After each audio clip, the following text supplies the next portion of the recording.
Welcome to the Workology Podcast, a podcast for the disruptive workplace leader. Join host Jessica Miller Merrill, founder of Workology.com, as she sits down and gets to the bottom of trends, tools, and case studies for the business leader, HR, and recruiting professional who is tired of the status quo. Now here's Jessica with this episode of Workology. Welcome to the Workology Podcast, sponsored by Upskill HR and ACE the HR exam. Diversity, equity, and inclusion are not new ideas in the corporate arenas and HR, but in recent months, the importance and significance of DEI in the workplace has taken center stage. For those of us in HR, this means we're not taking our DEI initiatives to stakeholders. Those stakeholders are coming to us, looking for answers, and we have to be able to create a narrative around these initiatives. In order to do so, we need data and DEI metrics. These data points help us indicate gaps or progress based on our DEI goals. Today, I'm joined by Gerri Allamby. She's the Associate Compliance and Diversity Manager with Unilever USA. Gerri works with Unilever's D&I and recruitment teams in helping to move the D&I agenda through EEO compliance. Gerri has spent her career producing relevant metrics and analytics to help organizations track their D&I strategies and initiatives for reaching their AAP, diversity and inclusion goals. Prior to joining Unilever, Gerri was the senior EEO AA associate at KPMG, one of the big four accounting firms, and before that was the global D&I analyst on the global diversity and inclusion team with Johnson & Johnson. Gerri, welcome to the Workology Podcast. Thank you so much, Jessica. I really appreciate the opportunity to talk to you and your listeners.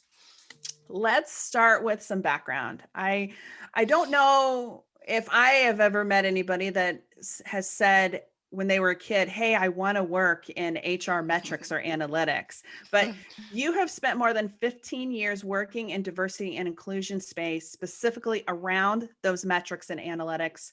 What led you to this work? You're right. Nobody ever wakes up and grows up and says, I want to be an HR analytics person. You're absolutely right. What led me to this work, to be quite honest with you, was a pivot table.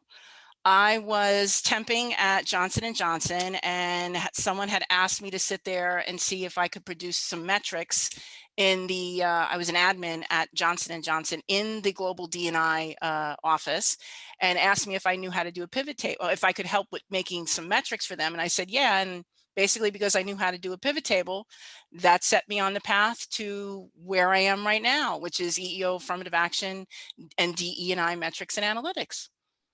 So really understanding Excel yes, is that one decision led you on the career track that you're in now. Exactly. I mean, I know now there's a lot of talk and there's courses and things like that, but you have to keep in mind that 15 years ago, there wasn't as much robust interest in it as it is now in metrics and analytics, big data, etc. So it kind of let me dip my toe, if you will, into that pool. And then also having managers and bosses who were there to kind of nurture me, expose me to what DE&I was at that time, and really kind of fan the flames of my passion in that space, which is also what helped me grow and made me, gain more interest in it.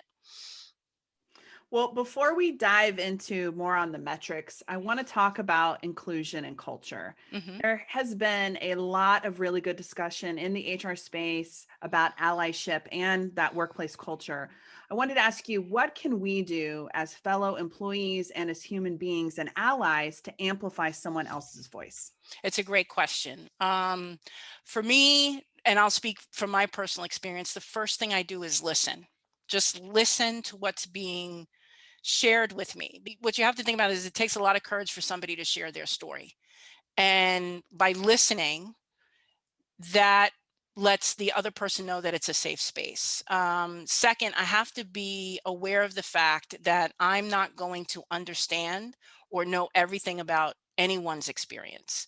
My experience that I have in growing up and working is my experience, which may be completely different than somebody else's. That in essence is diversity it's the definition of diversity, different perspective, different experiences. If there's something that I don't understand, then obviously I'm going to ask a question so that I can better understand. I also need to, because I don't know everything about everyone's experience, I have to be comfortable with being uncomfortable in what may be being shared with me.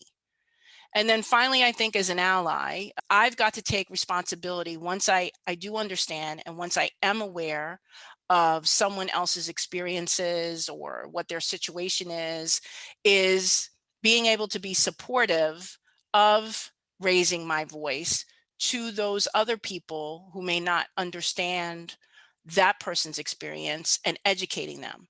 You know what I mean? So it's kind of like we all have a responsibility to be supportive of those who may not have the opportunities, if you will, to bring forth what their story is and what they're experiencing. So I take that that responsibility very seriously, professionally and personally. Another question I wanted to make sure that we asked today, and I know there's no quick answer to this, but Mhm. from your perspective, how do we quantify DEI?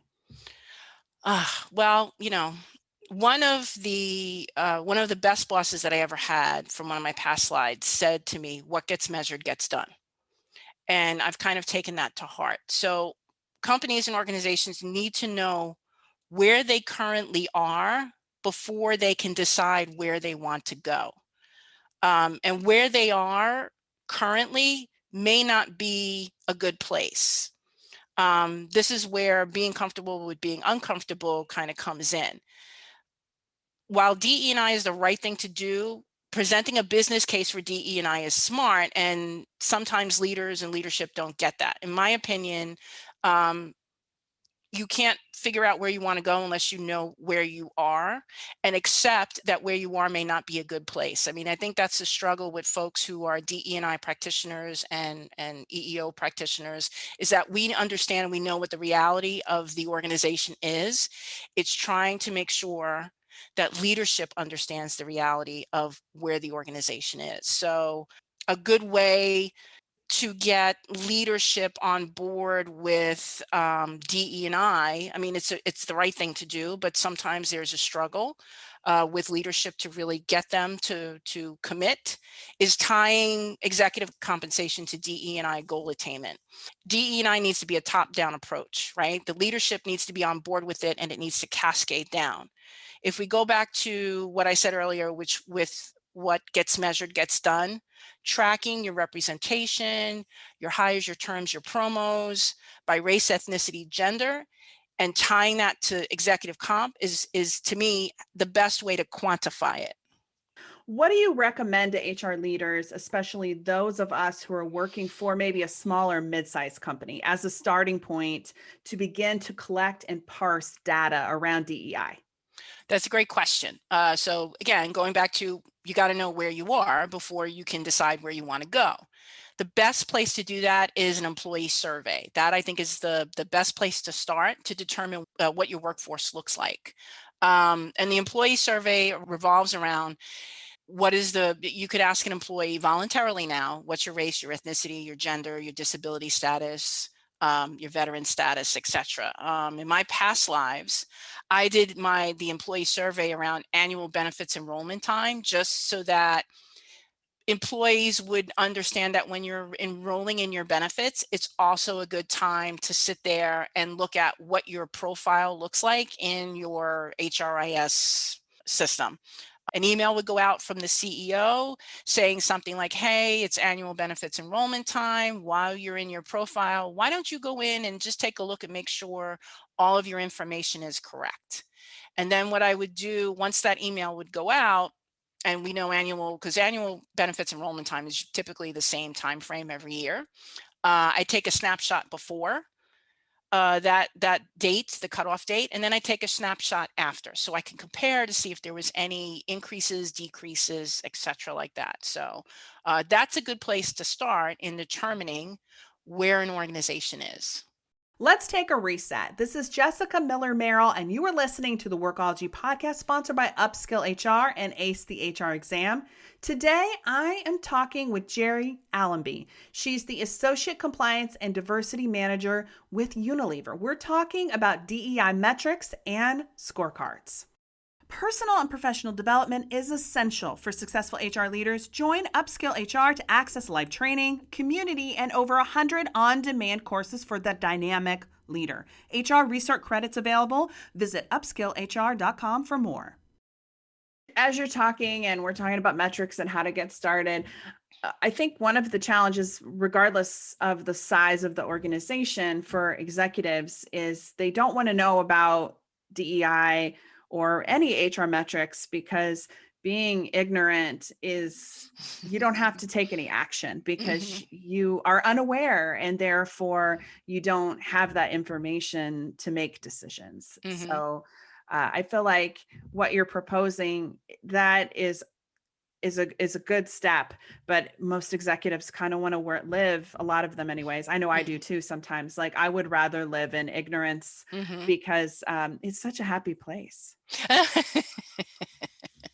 But it's not the best place, like not long-term happiness and business success. Like, you're going to have to get into the uncomfortable spaces of your business and the organization to truly be able to create something that's sustainable and is reflective of the market.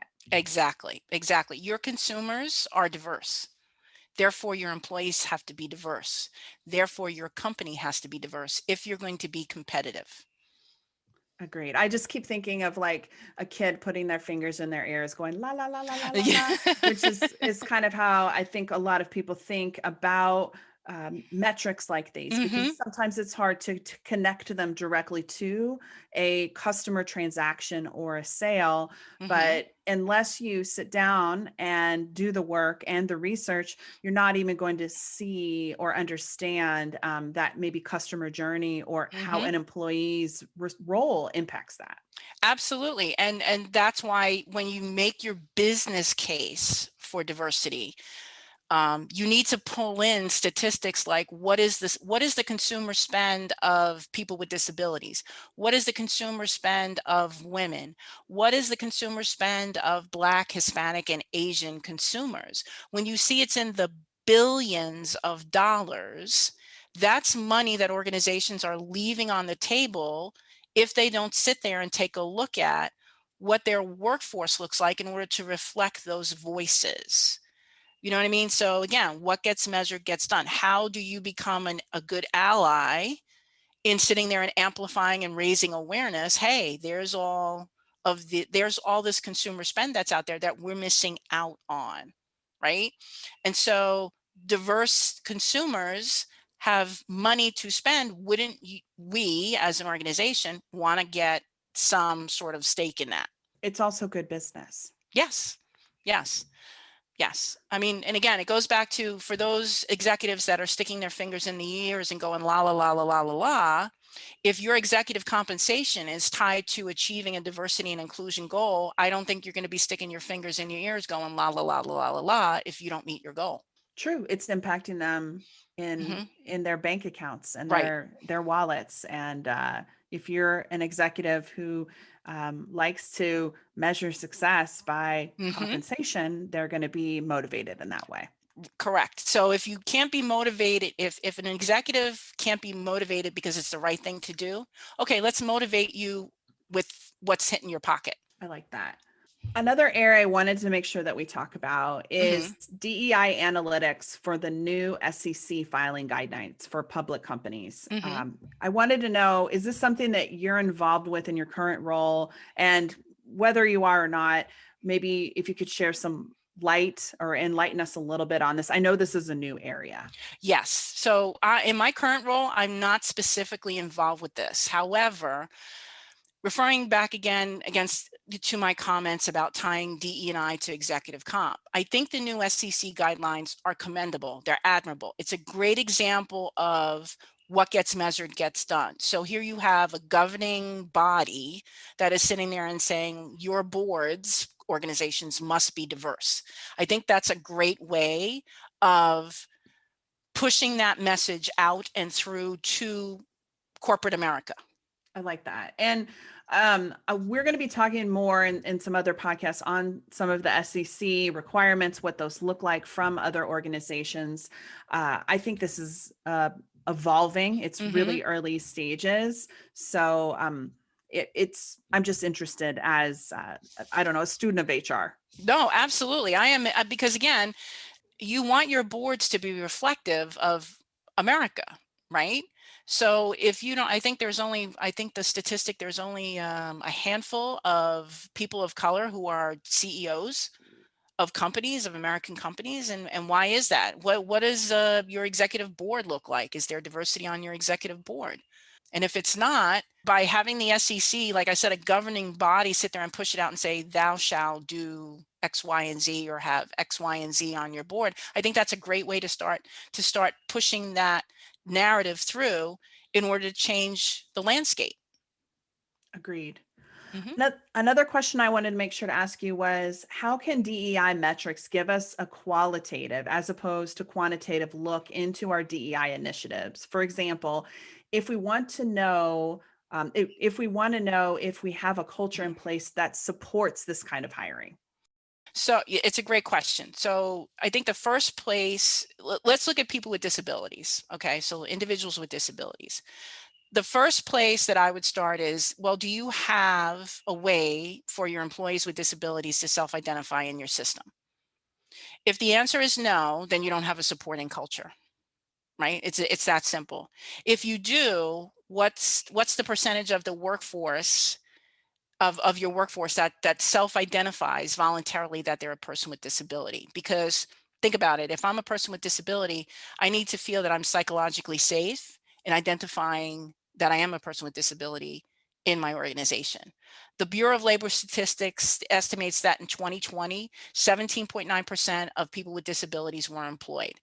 So if we do quick math, and I know I'm an analytics person, but I can't do it that quick, that means the rest of those people are people who don't have disabilities. So that leaves a large portion of people with disabilities that are not employed, if only about 18% of them are employed. And the Equal Opportunity Employment Commission has set a benchmark of 7% of people with disabilities for all federal contractors within their organization. So hopefully an organization that has a supportive culture would have that representation of 7% as the minimum, right? The other question in this space to think about is, well, what does your accommodation process look like for a candidate with disabilities? Do you have one? Is your applicant tracking system accessible for a person that uses assisted technology, or maybe somebody that's deaf? Those are all, I don't want to say it's low hanging fruit, but those are all the minimums that an organization can do to show that they are supportive of people with disabilities within their organization. Disability is its own culture, right? So how are we going to support people in that space? And those are, I think, the best places to start. What does your workforce look like? Because if let's say the census says that you're supposed to have, and I'm going to make a number up, 12% people of color within an organization, and you're at 5%, I would have to sit there and ask you, why isn't it more? Do you have a culture that's in place that supports people of color? Do you have business resource groups or employee resource groups? Who are your recruiting partners? Depending on what jobs you're recruiting for, are they diverse? That's where it all becomes qualitative for me. I love that you're talking about this topic, and it's something that I have been real intentional about on this podcast and in our work, is having more diversity of voices, Hmm. people with different backgrounds. And over the last, I guess this is my fourth year working with the Department of Labor, and we're focusing on employment for people Hmm. with disabilities. Right, because they're underemployed and underserved, and they are some of the most loyal and dedicated people that you have in your workforce. They're top performers. Disabled talent, they are top performers. So it's an untapped market, if you will, of talent. Agreed. I want to dive into analytics and scorecards a little Mm-hmm. bit more. Mm-hmm. Can you maybe talk about analytics scorecards and how they relate to DEI initiatives? Maybe kind of just walk us through the basics. I mean, this is a 25-minute podcast, so we'll do the best that we can in a short Yes. period of time. But if somebody is wanting to create a diversity, equity, and inclusion scorecard, what does that look like? Sure. So we could start with the basics, right? So scorecards to me are crucial in tracking how your DE&I strategies initiatives are making an impact, and if they're making an impact with moving the needle at all levels of an organization. So you start with the basics: race, ethnicity, gender, disability, and veterans, right? If your HRIS has those indicators where an employee can self-identify, you're going to pull that data into what your scorecard is. For those of us who are federal contractors, there are there's some statistics that we can use as far as what's available out in the marketplace to sit there and compare that to our representation, right? So just start with the basics: race, ethnicity, gender. What does that look like?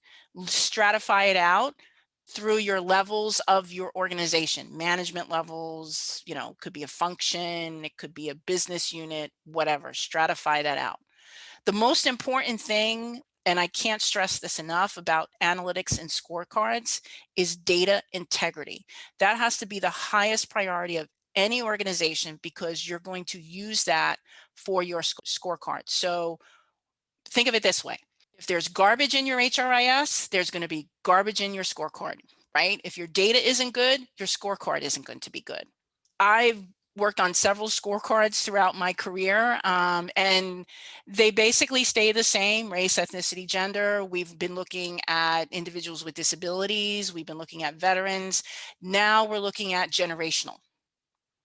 So that becomes another layer or component. So if I had any advice to give, start out simple: race, ethnicity, gender first, and make sure your data is pristine.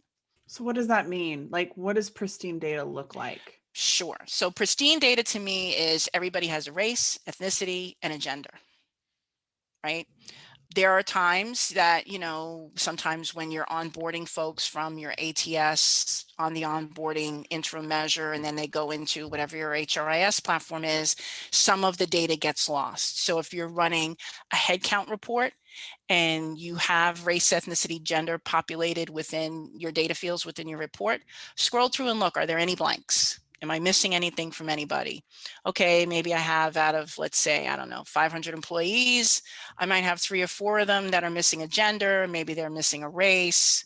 Reach out to your HR partners, reach out to the person that may be at the location to sit there and say, hey, can you do a visual for me and let me know what this person is?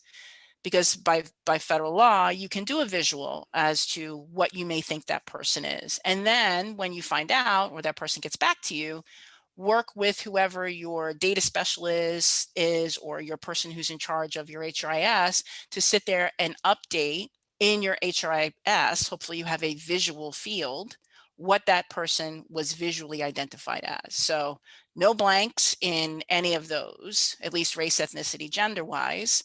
With disability and with veterans, because that's a voluntary self-ID, at least from in the federal contractor world, it's a little bit more difficult to track that. So in a scorecard, or if you're looking at measuring that, you have to kind of put a disclaimer in saying that disability and veterans is a voluntary self-ID. Out of the 500 people that we have in our workforce, 2% or 1% have self-identified voluntarily as a person with disability, and kind of leave it at that. I think that I'm envisioning of all the ways that your data isn't pristine, right? People Yes. not entering the information. Maybe you went through an HRIS change, and so the information you didn't know, but it didn't get all the way pushed through from HRIS 1 to HRIS 2. So Correct. it's a very hands-on approach. What you're asking, time consuming, but Yep. once you have done all the data cleanup, ensuring that you've done your part, your numbers are going to be reflective of your current employee population. Right. And the key thing here is to keep in mind, because in past lives I've had people say, well, you're looking at this and how many more X do I need to hire to be on point with? And I'm like, it's not a matter of how many X you need to hire. The numbers are what the numbers are, and they're directional because no data is 100% correct. No matter how I may slice or dice data, meaning if I want to look at it at management level, so let me say I want to look at my upper echelon of my organization, VP and above, that may not give me 50% gender and 30% people of color. It may not. I may look at the next level down, and I may be at 50% gender, but I may be at 10% people of color, right?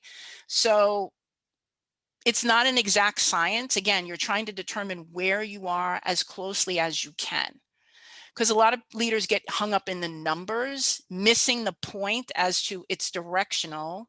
If we know that the general working population, let's say for females, is 52% and we're at 35, that's simple math, right? We should have more, but we don't. So how do we go about solving for that? What initiatives can we put in place to attract more females? What succession planning can we put in place to promote high potential female talent? Do we have a mentorship program? Do we have a sponsorship program to sit there and help move females through the different levels of our organization? I feel like you have somewhat answered this question, but I'm going to ask it directly. So, given all this information, what in your mind are the top metrics that will help HR leaders form a compelling narrative for those key stakeholders about DEI progress? Sure. Representation, obviously, number one. So you know exactly where you are and where you're not. Second, what do your hires look like? Are you attracting and hiring diverse talent? So you need to look at who's coming into your organization. Okay. Lastly, what do your voluntary terminations look like? And I'm specifying voluntary because these are why people are choosing to leave your organization. Do you have an exit survey that sheds light on why your employees are leaving? Because retention is a key indicator, right? So if you have 25% of your hires that are diverse, that are coming in your door, they're happy with where they're going, et cetera, et cetera, et cetera. However, 35% of your diverse employees are voluntarily leaving, then you're not making an impact or increasing your diverse talent or meeting any of your representation goals, right? So retention is key. Length of time is key. Is everybody that's leaving, are they there for a year, 2 years, 3, 5? Are they a lifer? Look at that as well. So I think those are the key: representation, hiring, voluntary terms. I think that's a good starting point to get a good picture of where your organization is. Perfect. Well, I feel like you've given us a lot of really great, hopefully a starting point. We need to get our data clean. Here's some top metrics that we need to be focusing on. And then of course, the greater why behind this. Thank you so much for taking time to talk with us today, Gerri. I really appreciate it. I really appreciate it. I enjoyed being here. And talking about it. I'm very passionate in this space. I love it. We're going to link to Gerri's LinkedIn. So if you want to connect with her there, is there any other place that people should go to be able to get more resources, information, or support on this topic? There's a plethora. You can go to, there's a lot, the Bureau of Labor Statistics is great. Census Bureau is also good.